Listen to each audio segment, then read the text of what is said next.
অনেক বাবা-মা চিন্তায় থাকেন, আমার বাচ্চা কি বুদ্ধিমান হবে? ও কি পড়াশোনায় ভালো করবে? কিন্তু জানেন কি? বুদ্ধিমত্তার লক্ষণ ছোটবেলাতেই বোঝা যায়। সব বাচ্চাই কেউ এভাবে বুদ্ধিমান হয় না। কেউ অঙ্কে ভালো, কেউ গল্প বানাতে পারদর্শী, কেউ প্রশ্ন করতে ভালোবাসে। আজকের ভিডিওতে জানবো, আপনার সন্তানের মধ্যে যদি এই গুণগুলো থাকে, তাহলে বুঝবেন তার ভবিষ্যৎ উজ্জ্বল। ভিডিওটি শেষ পর্যন্ত দেখুন। শেষের গুণটি অনেক সময় দুষ্টুমি বলে ভুল বোঝা হয়। এই গুণগুলো দেখলে জানবেন আপনার বাচ্চা বুদ্ধিমান হবে। ১ নম্বর, অনেক প্রশ্ন করে।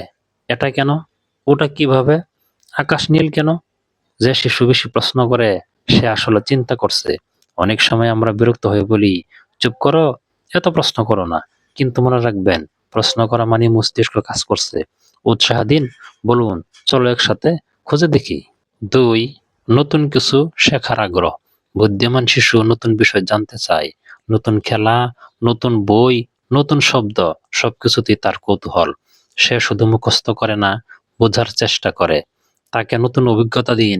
বই, গল্প, প্রকৃতি, আলোচনা। ৩, একা একা খেলতে পারে। অনেক সময় আমরা ভাবি একাই খেলছে মানে ভুল হচ্ছে। আসলে একা খেলতে পারা মানে তার কল্পনা শক্তি শক্তিশালী। সে নিজের মতো গল্প বানায়, চরিত্র তৈরি করে। এটাই সৃজনশীলতার লক্ষণ। ৪, সমস্যার সমাধান করার চেষ্টা করে। ধরুন খেলনা ভেঙে গেছে, সে নিজেই ঠিক করার চেষ্টা করছে, অথবা ধাঁধা সমাধান করতে বসে আছে। এই প্রবণতা ভবিষ্যতে তাকে বিশ্লেষণী মানুষ বানায়। সঙ্গে সঙ্গে সমাধান বলে দেবেন না, ভাবার সুযোগ দিন। ৫, ভালো পর্যবেক্ষণ ক্ষমতা। বুদ্ধিমান শিশু ছোট ছোট বিষয় লক্ষ্য করে। আপনি নতুন জামা পরেছেন, সে খেয়াল করেছে। ঘরে কিছু পরিবর্তন হয়েছে, সে বুঝে ফেলেছে। এই পর্যবেক্ষণ ক্ষমতা ভবিষ্যতে শেখার শক্ত ভিত্তি তৈরি করে। ৬, আবেগ বুঝতে পারে।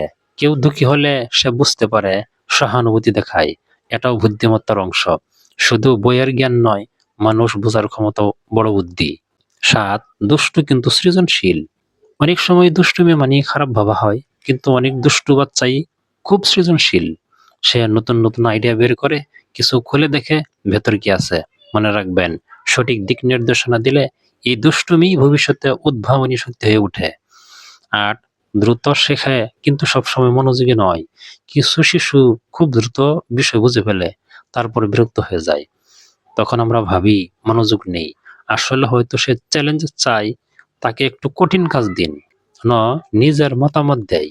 যে শিশু নিজের মতামত দেয়, সবকিছু অন্ধভাবে মানে না, সে চিন্তা করছে। অবশ্যই শিষ্টাচার শেখাতে হবে, কিন্তু প্রশ্ন করা থামাবেন না। ১০, ভুল থেকে শেখে। ভুল করলে কান্না না করে আবার চেষ্টা করে। এই মানসিক শক্তি ভবিষ্যতে তাকে সফল করে তুলবে। বাবা মায়ের করণীয়, তুলনা করবেন না, প্রশ্নকে থামাবেন না। ভুল করলে বকা নয়, দিক নির্দেশনা। প্রতিদিন সন্তানের সাথে মানসম্মত সময় কাটান। বই পড়ার অভ্যাস তৈরি করুন। মনে রাখবেন, বুদ্ধি শুধু জন্মগত নয়, পরিবেশে তা বিকশিত হয়। আপনার সন্তান হয়তো এখন সাধারণ মনে হচ্ছে, কিন্তু তার ভেতরে লুকিয়ে আছে অসাধারণ সম্ভাবনা। আপনি যদি তার প্রশ্ন, কৌতূহল, সৃজনশীলতা এই গুণগুলিকে রক্ষা করেন, তাহলে সে ভবিষ্যতে অবশ্যই উজ্জ্বল হবে। কারণ বুদ্ধিমান শিশু তৈরি হয় চাপ দিয়ে নয়, ভালোবাসা, স্বাধীনতা ও সঠিক দিক নির্দেশনায়। আজ থেকে খেয়াল করুন আপনার সন্তানের মধ্যে এই গুণগুলো আছে কিনা। যদি থাকে, তাহলে অভিনন্দন, আপনি ভবিষ্যতের একজন সফল মানুষ গড়ে তুলেছেন। ভালো লাগলে একটি লাইক করে দেবেন। এরকম ভিডিও পেতে প্লিজ আমার চ্যানেলকে সাবস্ক্রাইব করে রাখবেন। ধন্যবাদ।